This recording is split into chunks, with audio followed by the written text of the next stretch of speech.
Sweden में कुरान पाक की बेहुरमती के वाकये में असल में हुआ क्या? बेहुरमती करने वाला रास्मस पालुडान कौन है और उसने ऐसा क्यों किया? पूरी दुनिया इस वाकये पे क्यों खामोश है और सिर्फ टर्की ही क्यों आवाज उठा रहा है? कुरान पाक की बेहुरमती के तमाम वाकयात दुनिया के सिर्फ एक ही हिस्से में क्यों होते रहे? आइए देखते हैं इस वीडियो में। If they had learned to behave, it wouldn't be necessary to burn the Quran.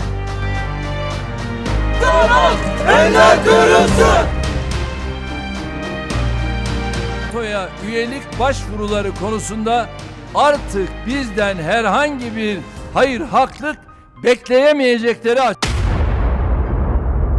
दोस्तों, कुछ दिन पहले एक अफसोसनाक वाकया सामने आया है। स्वीडन के एक एक्सट्रीमिस्ट रास्मस पालुडान ने इंतहाई घटिया हरकत करते हुए मुसलमानों की मुकद्दस तरीन किताब कुरान पाक को जला दिया, शहीद कर दिया। इस वीडियो को अगर गौर से देखा जाए तो आपको इसमें पुलिस भी मौजूद नजर आती है। पुलिस रास्मस पालुडान को बाकायदा प्रोटेक्शन दे रही है, यानी ये वाकया बाकायदा स्वीडिश हुकूमत की मंजूरी से हुआ, या एटलीस्ट उनको इस पे कोई एतराज नहीं था। रास्मस गाहे बगाहे अवाम की तवज्जो हासिल करने के लिए मुनज़्ज़म अंदाज में ऐसे इवेंट अरेंज करता रहता है। ये बुनियादी तौर पर एक एक्सट्रीमिस्ट और जुनूनी जहन का मालिक है। इसको 2 दफा अदालत से रेसिज्म पे सजा भी हो चुकी है और एक दफा तो अदालत ने एक कम सिन बच्चे के साथ बेहुदा चैट करने पर भी मुजरिम ठहराया था। और हैरत की बात यह है कि रास्मस ने इससे इनकार भी नहीं किया था, बल्कि फखरिया तौर पर इस इल्जाम को मान लिया था। सोचिए, अगर यही हरकत किसी मुसलमान ने या इमिग्रेंट ने की होती तो क्या वो कभी बाहर आ पाता? लेकिन रास्मस फिर भी बाहर आ गया। रास्मस बुनियादी तौर पर स्वीडन में मुस्लिम इमिग्रेशन के खिलाफ है। वो अक्सर उन इलाकों में जहां मुसलमान ज्यादा हैं प्रोटेस्ट भी कर चुका है,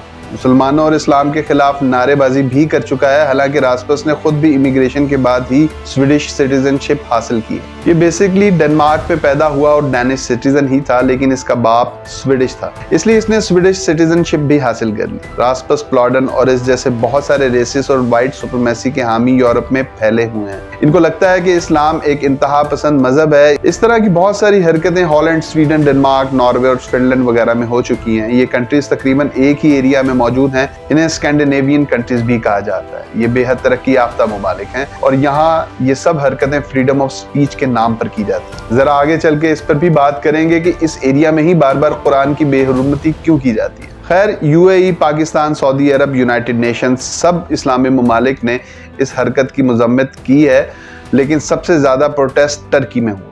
Dolayısıyla İsveç'teki çirkin eylem en başta Müslümanlar olmak üzere insanların temel hak ve özgürlüklerine saygı duyan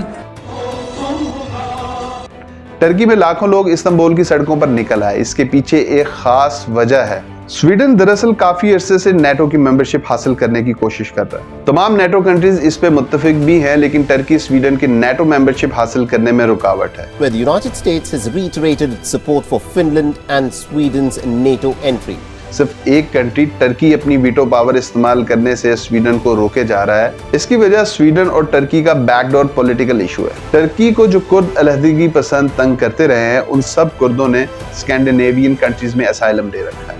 27 जनवरी को स्वीडिश फॉरेन मिनिस्टर टर्की आ रहे थे। वो टर्की से नाटो में शमूलियत के हवाले से मामला तय करना चाहते थे, लेकिन अब कुरान पाक की बेहुरमती के बाद टर्की ने उनका वो दौरा कैंसिल कर दिया। स्वीडन ये मौका मिस नहीं करना चाहता। स्वीडिश प्राइम मिनिस्टर और बहुत से स्वीडिश ग्लोबल स्टेट्समैन ने इस एक्ट को कंडेम किया है, लेकिन रास्मस के इस एक्ट को इलीगल नहीं कहा। स्वीडिश प्राइम मिनिस्टर का मानना है कि बहुत सारे एक्ट, चाहे वो लीगल भी हो, नहीं करने चाहिए ताकि किसी की दिल आजारी ना हो। यानी वो ये कह रहे हैं कि ये एक्ट इल्लीगल नहीं है, नापसंदीदा जरूर हो सकता है। हालांकि जैसे ज्यूस पे हिटलर के मुजालिम का दुनिया में किसी भी मुल्क में मजाक उड़ाना या उनका इनकार करना जुर्म है, उसी तरह कुरान की बेहुरमती भी जुर्म होना चाहिए। लेकिन टर्की के अलावा कोई इस्लामी मुल्क इस पे बुलंद आवाज नहीं उठाता।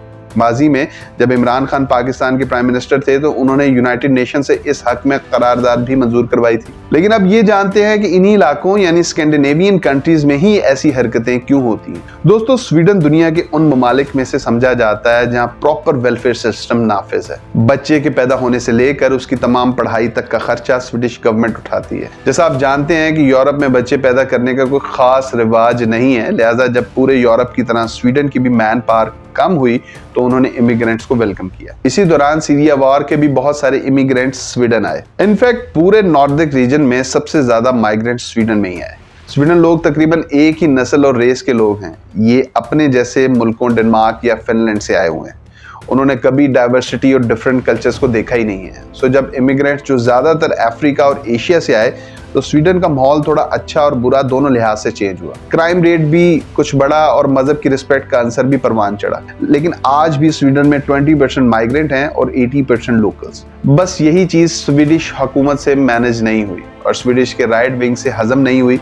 उन्हें लगा कि शायद ये आहिस्ता आहिस्ता हम पर गालिब आ जाएंगे और उन्होंने अपने एहतजाज के तौर पर इस्लाम को टारगेट किया। स्वीडिश लोगों को ये एहसास ही नहीं है कि कुरान पाक मुसलमानों के लिए क्या अहमियत रखता है। ये काम मुस्लिम कंट्रीज का है कि वो इस पे आवाज उठाएं और उनको एहसास दिलाएं। दूसरी वजह इन स्कैंडिनेवियन कंट्रीज में मजहब के इम्पैक्ट का ना होना है। यहाँ ज्यादातर लोग एथियस्ट हैं, वो ना मजहब को मानते हैं और ना ही इस पर बात और तनकीद करना गलत समझते हैं। बल्कि इन इलाकों में तो मजहब पे सवाल उठाना अक्ल व दानिश की निशानी समझा जाता है। हत्ता कि जो क्रिश्चियंस भी वहाँ मौजूद हैं वो अपनी मजहबी इबादत में इतने ज्यादा एक्टिव नहीं है। जब भी ऐसा वाकया होता है मुसलमान अपने ही मुल्कों में एहतजाज करते हैं और तोड़ फोड़ शुरू हो जाती है या फिर इन मुल्कों की मसनूआत का बाइकआउट शुरू कर देते हैं। लेकिन इसका नुकसान भी उल्टा हमें ही होता है। हमें पहले ही यूरोपियन कंट्री से इन्वेस्टमेंट चाहिए जो मजीद खत्म होती जा रही है। मुल्क में बिजली, गैस, तेल पहले ही नायाब हो चुके हैं और उनकी कीमतें आसमान को छू। ये मसाइल तोड़ फोड़ या बाइकआउट से हल नहीं हो।